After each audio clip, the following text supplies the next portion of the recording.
Hi guys, James at Rampant Lion Reviews again for you today with another beer review.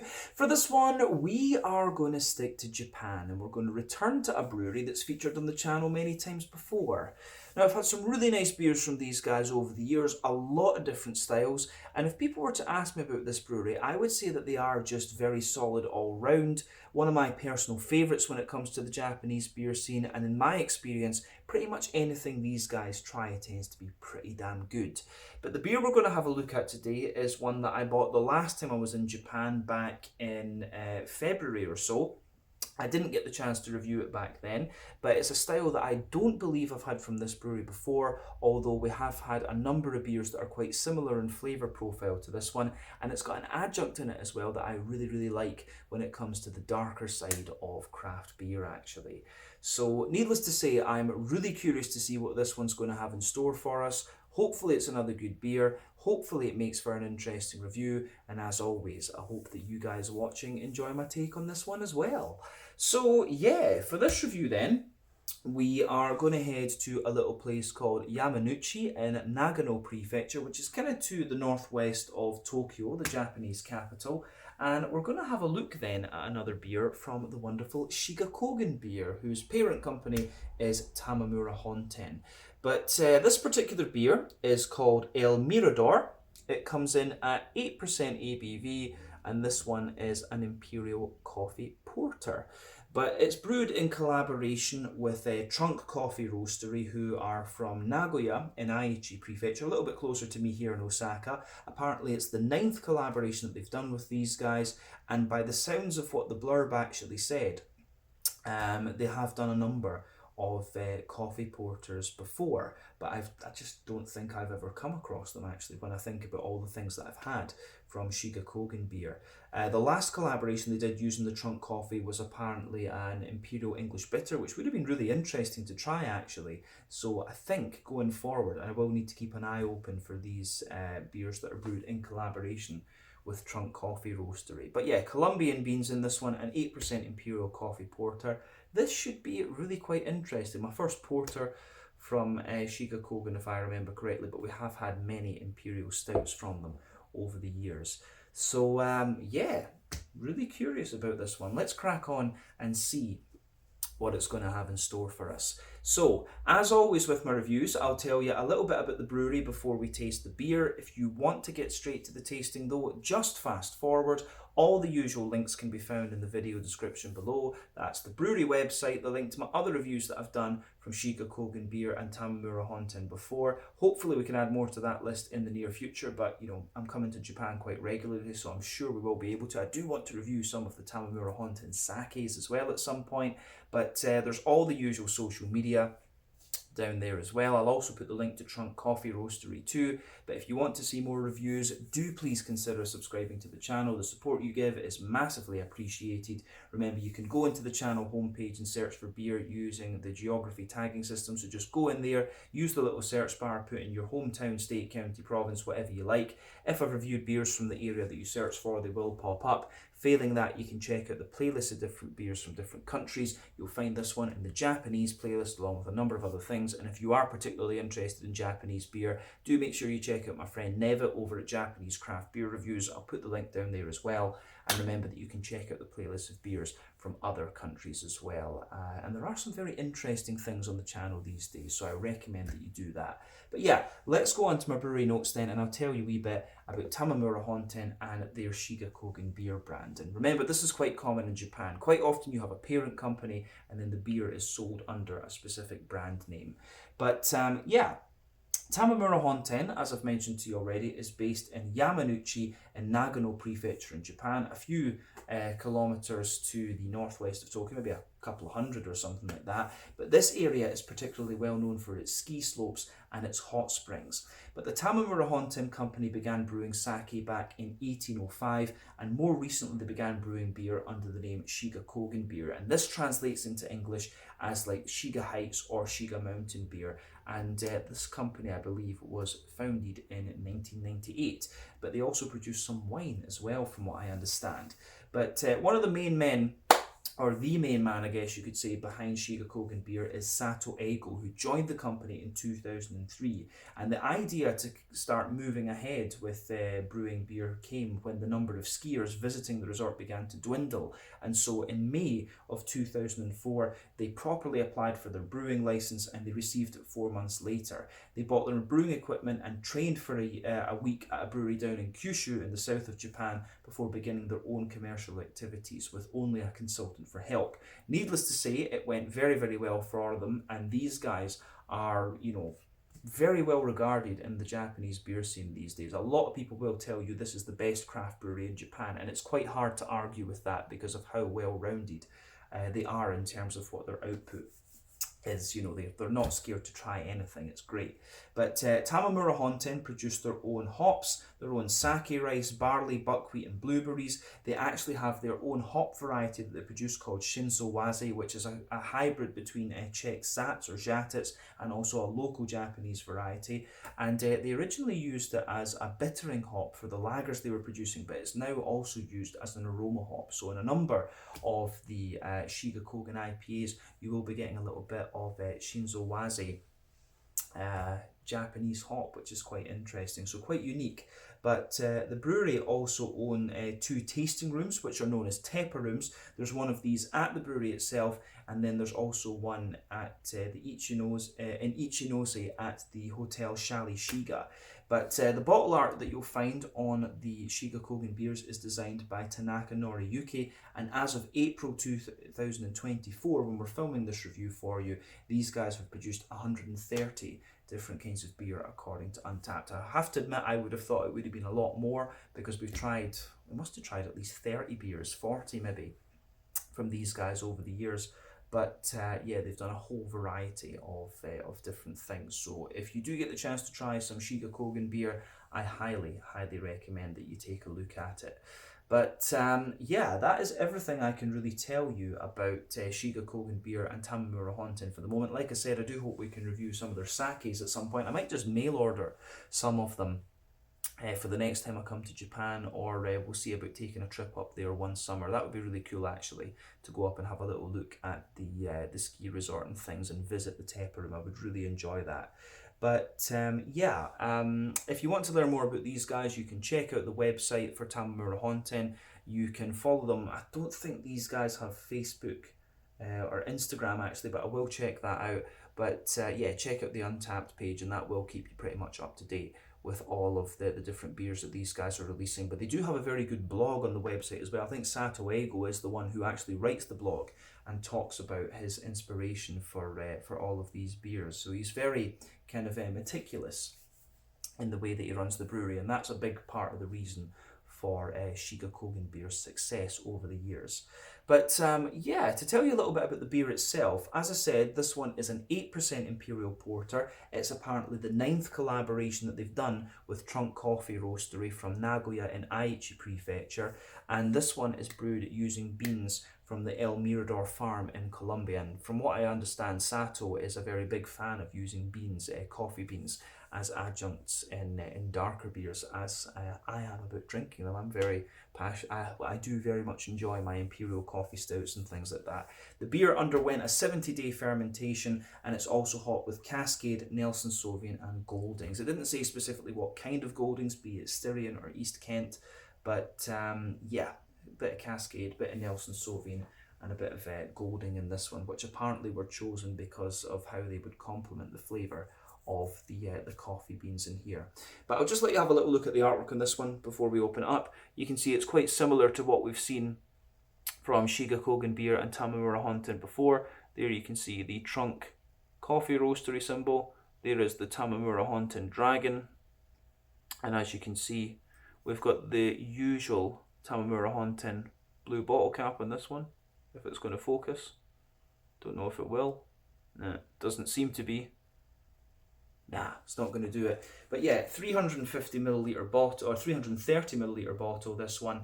I actually can't remember what this beer cost me. I'm guessing it would have been in the region of 800 or 900 yen, which is, these days it's not actually that much, to be honest with you, because the yen has dropped quite significantly in value. It's probably in the region of like £4.50 sterling, €5, $5.50 American. And for a, you know, an 8% Imperial coffee porter, I think that's not bad, to be honest with you. But yeah, nicely presented beer, this one. 8% Imperial coffee porter. Let's get this guy out into the glass and see what it's all about. As I say, if memory serves me correctly, this is my first porter of any description from Shiga Kogen beer. You don't find porters all that often these days. You know, it's all about the Imperial stouts, to be honest with you. Even from the more modern craft brews, at least, you do get some classic English porters, but yeah, not too many of them about. We'll go back to the technical things with the porter in a wee minute. But yeah, you can see that this beer's poured pretty much as you would expect. So the head on this one has come out to be just under a finger of a frothy, I would say very light kind of fawn coloured head. There are some medium-sized bubbles sitting on the surface of the liquid, but the rest of it is pretty foamy, to be honest with you. You guys can see that on the camera there. As for the colour of this one, if we shine the light through it, it is pretty much black as night. Lovely dark ebony rosewood colour. So remember, the colour of your beer depends on a few things. One, the type of malts that you use. This goes a long way to determining your EBC rating. Two, length of your wort boil is also going to play a role, because the longer you boil the wort, the more the sugars caramelise, and thus you get a darker colour of beer. But any barrel aging that you do or adjuncts you put into the beer will affect its colour as well. When it comes to black beers like porters and stouts, it's quite difficult to change the colour because of the presence of the black malt. But you know, the coffee beans will obviously play a role in sort of how black this beer is going to be. But not much in the way of visible carbonation with this one. One or two big bubbles sticking toward the side of the glass, but a few little ones just going up toward the bottom of the head with this one. And if you shine the light through it, it does have a little bit of of colour to it actually. So yeah, pretty nice looking beer, this one, and pretty much what you would expect in terms of appearance from a porter.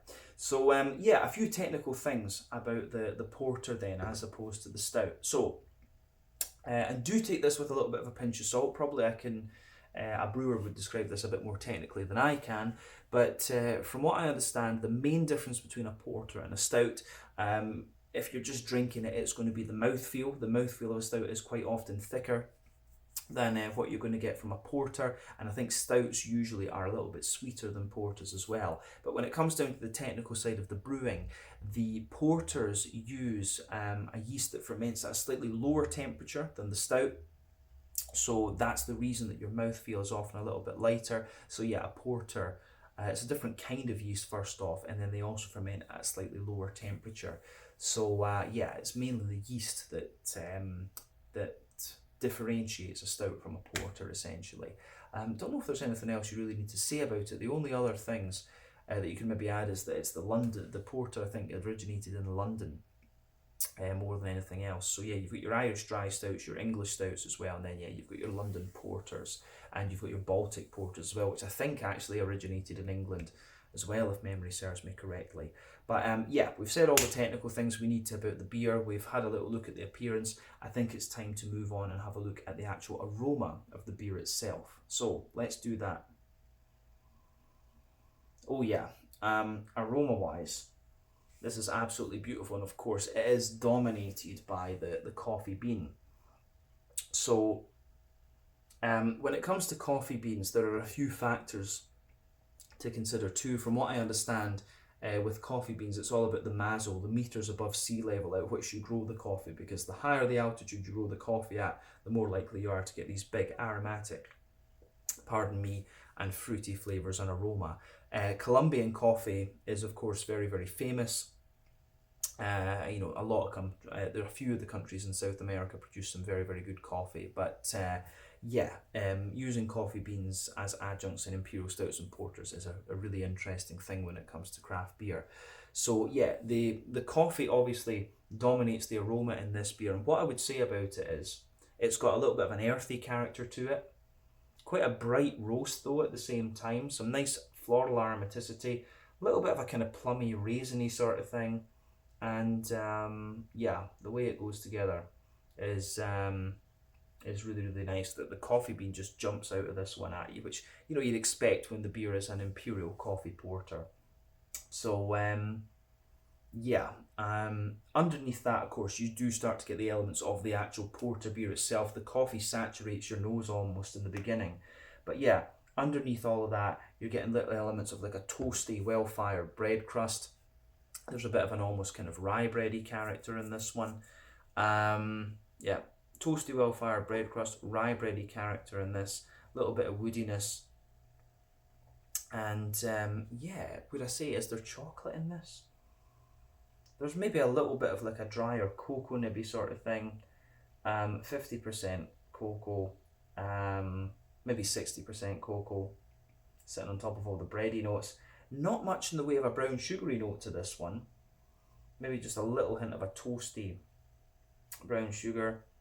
But yeah, roasty well-fired bread crust, bit of rye bread, bit of wholemeal brown bread.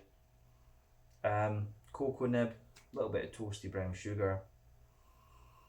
Maybe a little slight nuttiness and woodiness coming out of this one too, and then of course the coffee bean sits on top of everything else. So yeah, that's really interesting in this beer.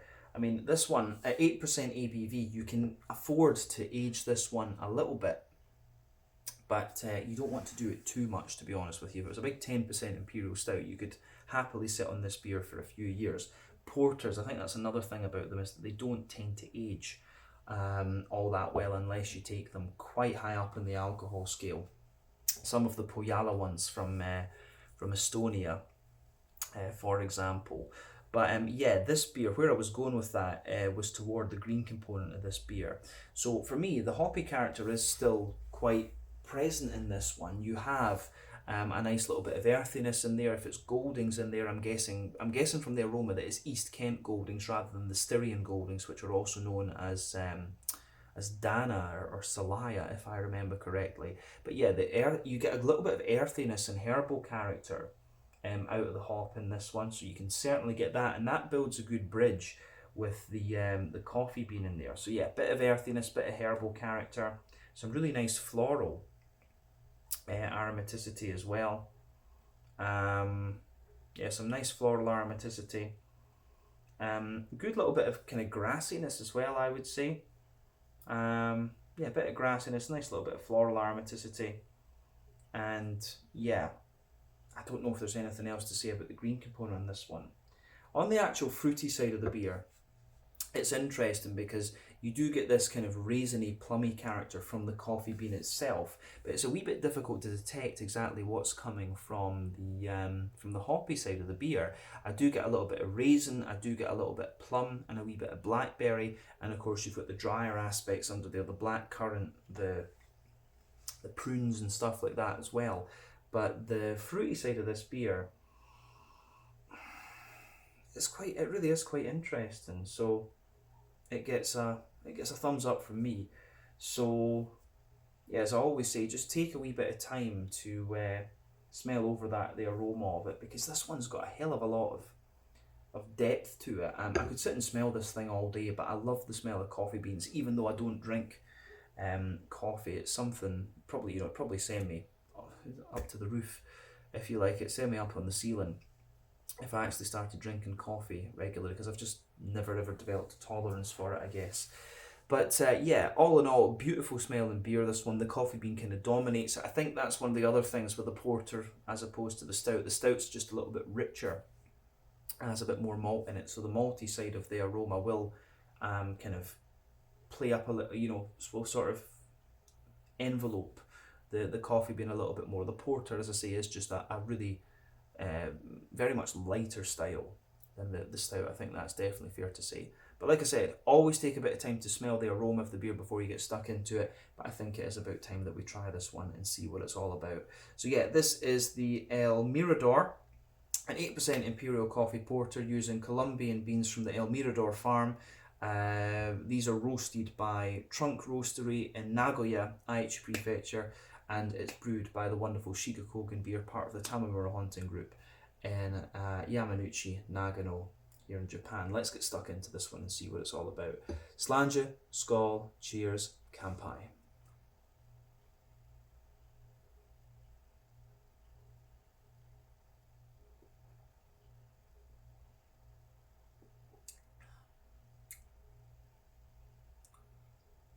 Oh yeah, that's very, very nice.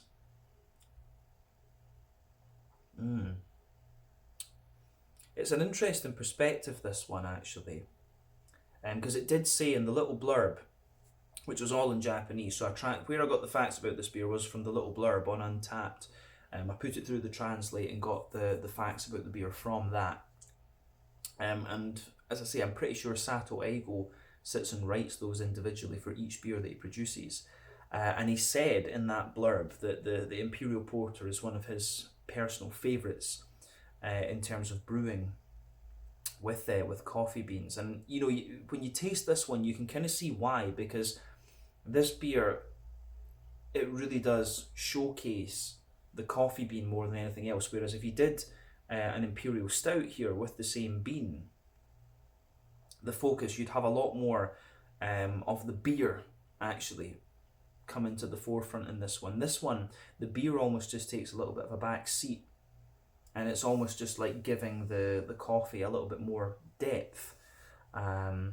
So yeah, again, that's a kind of clear distinction between porter and stout. The porter for me is just a lot more of a subtle style than the stout actually would be. So yeah.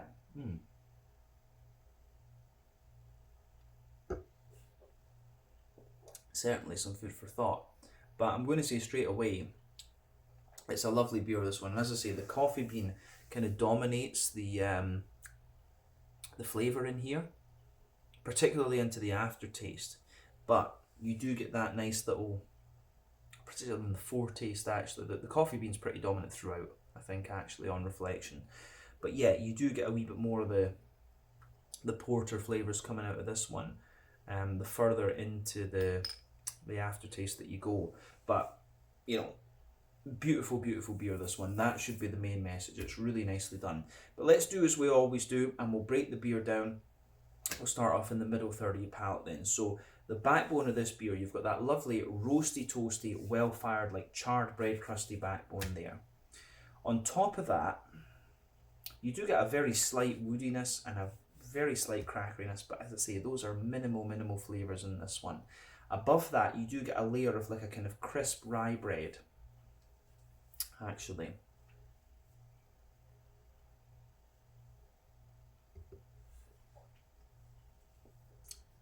So yeah, you have this crisp rye bread flavour above the kind of charred bread crust. You've got another layer above that of like a wholemeal brown bready layer. Above all of that, you've got a little bit of a toasty, well-fired. You've got a little bit of a more toasty, well-fired brown sugary character coming out of the beer. But that, again, that just kind of takes a bit of a back seat. The brown sugar is not really that apparent in this one. There is a little bit of an almost chocolatey flavour to the beer as well, but you'll find that the coffee bean, above all of those layers that I've just described, you have a slightly fibrous layer, and that's the kind of coffee bean. So kind of down the middle line of your tongue, if you like, you've got that sort of fibrousy layer where all the coffee bean comes out. And actually, in the flavour of this beer, the coffee bean is really pungent in this one. It's like one of the strongest roasts, I think, that I've come across in a coffee adjunct beer ever on the channel when I think about it. So you can really feel the sort of real roastiness of the coffee bean coming out in this one, whereas maybe the bigger maltiness of an Imperial Stout would mask that. And we have to remember as well, this beer, when I think about the Imperial Stouts we've had from Shiga Kogen in the past, they've always been 10 or 11%. This one is only 8. So yeah, your body of the beer at the same time is going to be a little bit less on this one. But yeah, above everything else in that middle third of your palate, you've got that sort of fibrousy layer where the coffee bean comes out. You've got a really kind of aggressive, roasty, well-fired thing to it, a little bit of an earthy character. But as you progress into the aftertaste, you get a bit more aromaticity out of it. So yeah, there's a little bit more aromaticity. There's a little bit more, yeah, you get a little bit more aromaticity. You get some of the nice kind of fruity characters coming out of it. But yeah, the way all of that pieces together, I think, is really nice.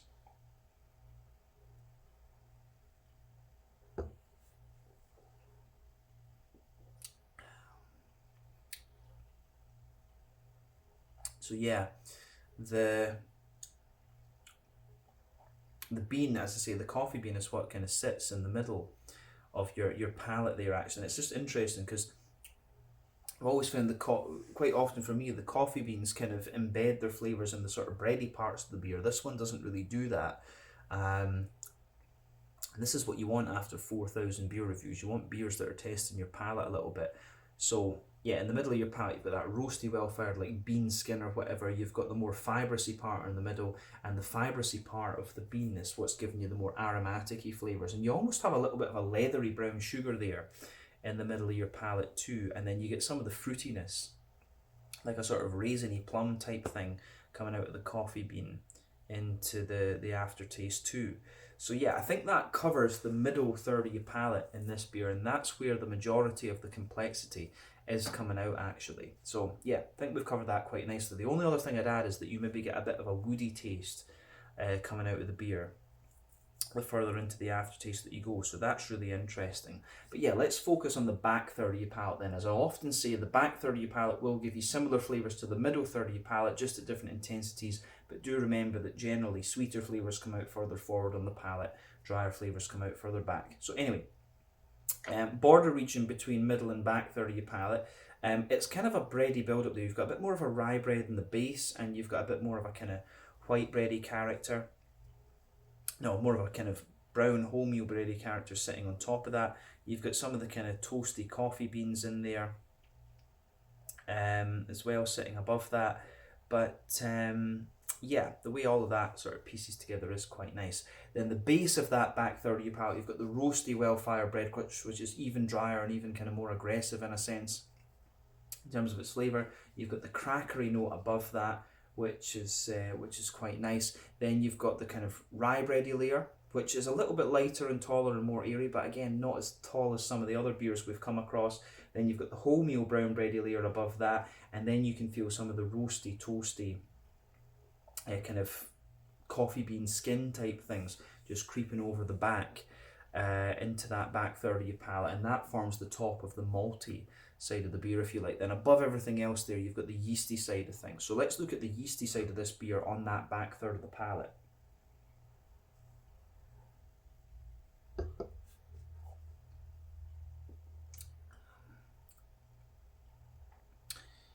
So the yeasty side of the beer for me, it's like a really dense, very sweet rye bready character in the middle.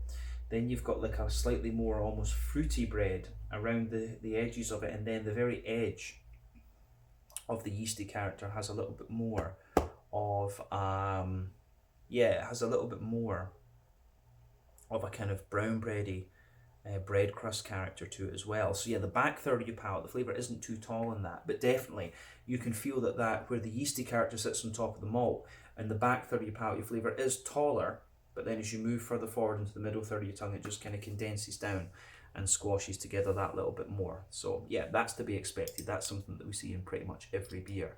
But on the hoppy side of things then, green component first of course. In the back corners of the palate, you've got that nice kind of big earthiness, and they're just going by the flavour. I think the Goldings that are in this beer are East Kent Goldings. If I was doing it blind, I would probably guess Fugels with this one actually, because the earthy herbal character has that almost ashy type note to it. So you've got that earthy character there, a bit of an almost ashy character, and it progresses to be more herbal as you push further forward on the sides of your palate there, and then you get a nice kind of floral aromaticity as you reach the front corners of your palate as well. But round the front curve of your tongue, you've got a little bit of a lighter, more kind of grassy type note coming out of the beer, and yeah, I think that the green component of this one is like classic old school English porter. Actually, I think that's one thing we haven't really mentioned. This is more of like an old school English porter in terms of its flavour profile, rather than being a more kind of sweet and big American porter, if that makes sense. But the coffee beans really do dominate the flavour in this one, and I think that's just because of the nature of porter. It's just not quite as bold a beer as a stout is.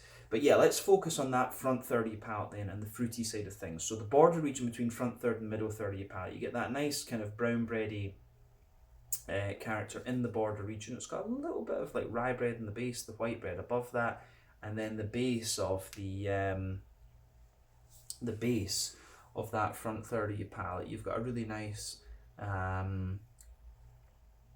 you've got you get the charred well-fired bread crust in there, but it just feels a little bit more mild. So yeah, charred well-fired bread crust in there. You have how would you say, a wee bit of rye bread above that, wee bit of brown bread, and then you get that little oily bubble where the juicy fruity esters just roll their way out of the beer. So let's look at that fruity side of the beer then, just to round off.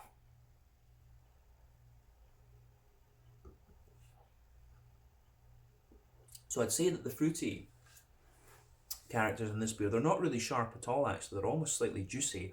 We know that there's Cascade in this and Nelson Sauvin, which is interesting because at the back of that front third of your palate, you do get little hints of like a sultana or a kind of datey note, and Cascade can give you that. I'm curious as to whether it's the American Cascade or the newer New Zealand grown variant of Cascade, because they do taste a bit different.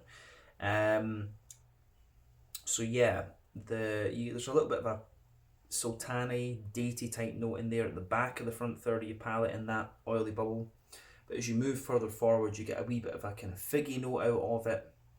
You can certainly get the remnant, a little bit of that gooseberry thing that you'd often find from Nelson Sauvin, but I always find that hops behave differently depending on what yeasts and things you use with them and what malt bases you put them in. So you do get a little bit of that gooseberry note on the front half of that front third of your palate, but there's also a little touch of like blackcurrant or something coming out of it too, which is most likely to come from the Cascade out of the hops in there. So yeah, wee bit of a blackcurranty sort of thing. The fruity notes of the beer come out when you actually take the liquid in. That's the interesting thing. It's got a wee bit of sharpness in the beginning, then it just sort of mellows out.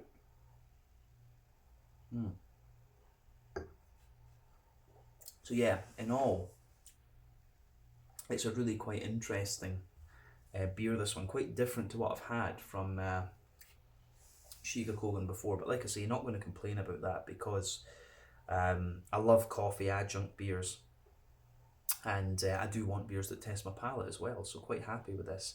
But I think we've given a fair reflection of what the flavour of this beer is at this point. So let's round off the review with a wee look at the mouthfeel.